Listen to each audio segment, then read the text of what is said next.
Hello, everyone.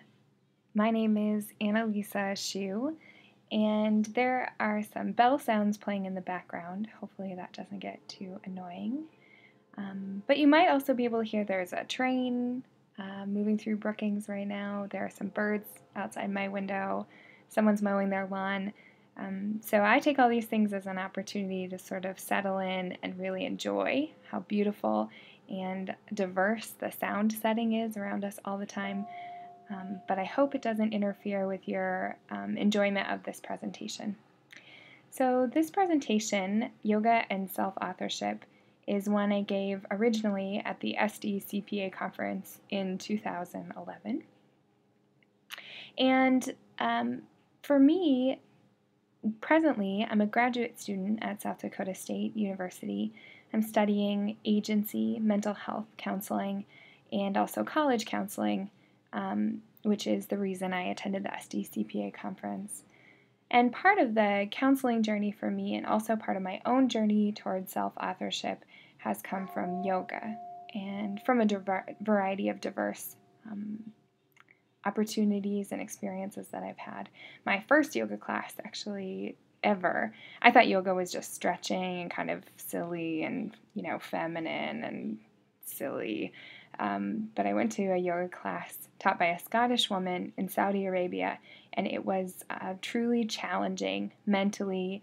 I found my breath was challenged. All these challenges I had never experienced before in layers of being that I'd never experienced before. So I found it to be a really incredible and sort of immersive experience, and I just like to share that whenever I can. I'm a certified yoga instructor now, and I teach at the Dharma Room in Sioux Falls and also in Brookings. So if you're interested in knowing where to go or what kinds of yoga are what, of course you can contact me and let me know. I'll put my email address at the end of the presentation. So my presentation, as you can see, was titled Yoga and Self-Authorship. And we'll just dive right in. So the type of yoga that I most enjoy is Vinyasa yoga. And Vinyasa yoga is just meant to fuse together the different pieces of activity, pieces of being. So in Vinyasa yoga, your movements go with your breath. So every breath has a movement or a purpose. You don't just hold one position and switch to another position. It's like life. Your spiritual life is part of your work.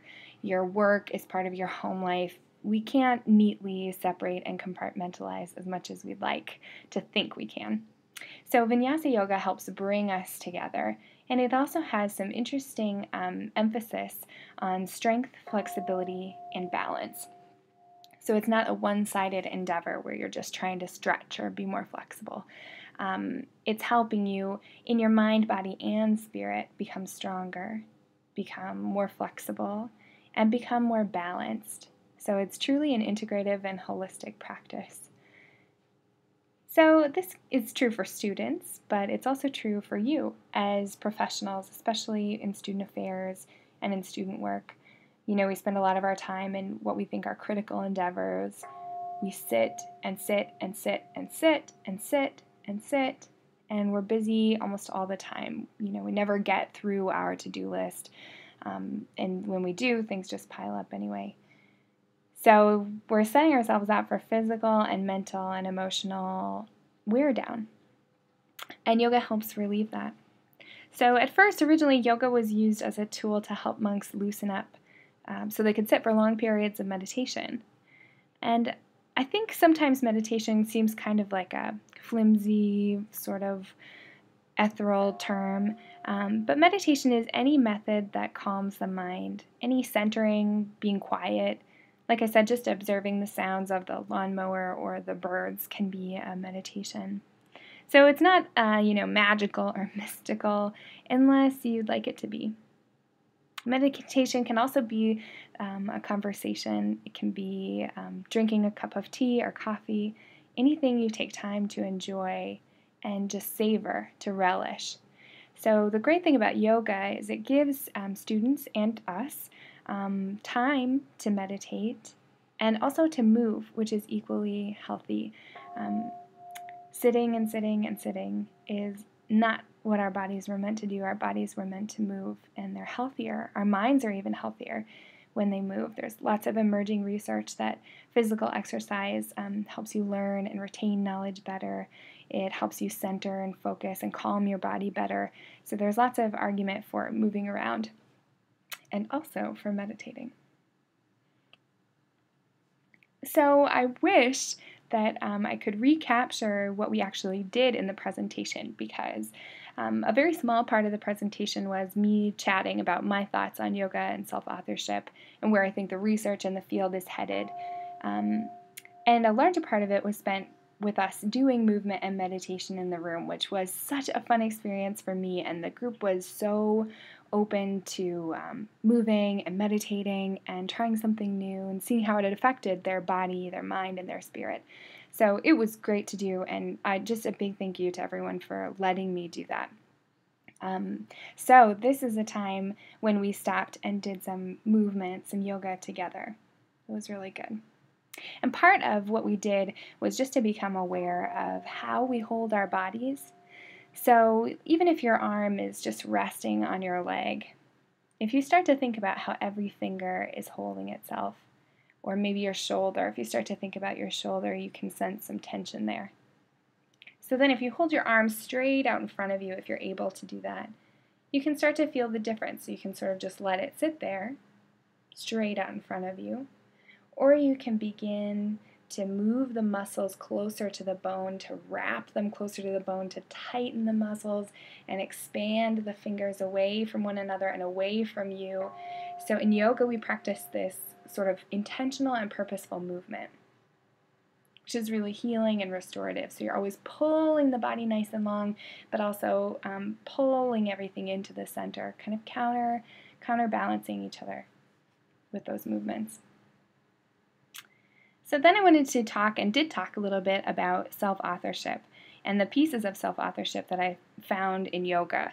The internal voice and foundation is a huge part of the theory of self-authorship and of how people find their own source for navigating through life. And yoga, again, is this kind of quiet, sort of ritualistic space that you can fill with whatever you like. And people bring their struggles into their yoga practice. They bring their joys into their yoga practice, just like they do, again, into your work and into your family. It all goes with you. But in yoga, you have that built-in reflection time while you're moving. So not only are you giving yourself this time to build your internal voice and foundation, to build students' internal voices and foundations, but you're allowing students and yourself to become stronger and to help heal and move your body in a way that strengthens your whole being. So the goal in yoga and the goal in self-authorship is helping students find their own limits and strengths. So presently I think there are some self-authorship things that are common sense and that are used far and wide. Those include things like journaling. And yoga, again, can be another opportunity to have that reflective sort of rumination and meditative experience and not have to produce anything, but just exist with your experience and start to listen to that internal voice and foundation. So it's a little bit tough to see on the screen here, but these are just some excerpts I took from Dr. Baxter Magolda's work on self-authorship and some things that, again, I thought applied. So at the top you can see trusting the internal voice is an ability to sort through external input. The internal foundation is an anchor of values. And the goal is living authentically. So you'll find a lot of this has been embedded in yogic tradition and practice and meditative tradition and practice for thousands of years, of course.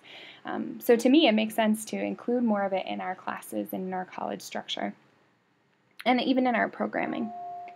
College environments often do not create the conditions necessary for self-authorship to develop, and that's because it's difficult. It's a more abstract idea. But again, I'm only arguing that yoga and meditation might serve us in a lot of interesting ways if we let them on campus more frequently. So then we talked about how yoga is weird and it has a sort of, gets a bad rap. It's kind of new agey. It's a lot of yuppie stretching and chanting and girls do it, what people say, weird things like namaste. So I wanted to de-yoga yoga a little bit and just bring it down to earth as a common sense sort of practice. So I'll see if this video will play. I'm concerned about your aura. Carrot sticks are nature's candy. I drank way too much kombucha last night, and apples are actually nature's toothbrush. How do you say that in Sanskrit? I need a coconut water. I hear Lady Gaga loves yoga. Let's go to the farmer's market after class. Namaste. Namaste. Namaste. Nobody owns yoga. Namaste. The Diva Cup changed my life. Down dog. This bat's recyclable. Headstand. Nima mala boots. I love pigeon. Chicken. Holla for my mala. For this. It's really good. I've got total yoga hair. I've got a blockage I'm working on. My chakras are so aligned. Want to see where I can put my leg? You want to see where I can put my leg. It's organic. Did you see his handstand? He's so hot. BPA free. Where's my moccasins? Vegan. I feel so balanced right now. And gluten free. I'm ready to get my yoga on. My hips are so open right now. I just bought. So that's just a little taste of a video called Stuff Yogis Say. It's not stuff. But you can find it online and see it if you want. And I think there are a lot of, yoga is a sort of thing that has been attracted to upper middle class, kind of people of privilege. It's sort of seen as fatty, maybe a little bit strange. But like I said, really yoga is just a physical and mental practice for well-being. And so here we did another yoga practice. So in the past, the goal of universities has been to create educated citizens, to create good thinkers, good critical thinkers. Well, originally, before all that, obviously, universities were in place for religious training for the most part. But now we've shifted into sort of an intellectual-only focus. So we went from mostly spiritual focused to mostly intellectually focused. And I think we're in a place now where universities are realizing there's more. That what we really want are good citizens, good family members, good community members, and that those people need to have tools in order to live, and be mentally healthy, physically healthy, and spiritually healthy. Let's see if we can zoom in here. This is just some research on vigorous physical activity and how important it is. If you'd like the links to this research, you can let me know, and I will gladly pass that along to you. But a couple of things I thought were interesting here. College is a big transition time, and anytime we make a transition, people are at risk for change. And sometimes that change is great. People adopt new healthy habits. But more often than not, the change, particularly when it comes to college, is that people get away from their physical or mental health practices. But vigorous physical activity has been shown to induce short-term decreases in symptoms of both depression and anxiety. So, of course, there's a connection between exercise you do and the neurotransmitters and all the chemical reactions and chemical production in your body. And another piece of interesting information to consider is how important the college years are in terms of self-identity and identity development. So if you stop viewing yourselves as an athlete, Downs and Ashton say, the long-term behavior of a student may follow accordingly. So if they stop viewing themselves as an athlete in college, it may be that they never get that view of themselves back. So we have the opportunity as student affairs and student counseling professionals to insert the picture of a healthy, capable self into the mindset of each student.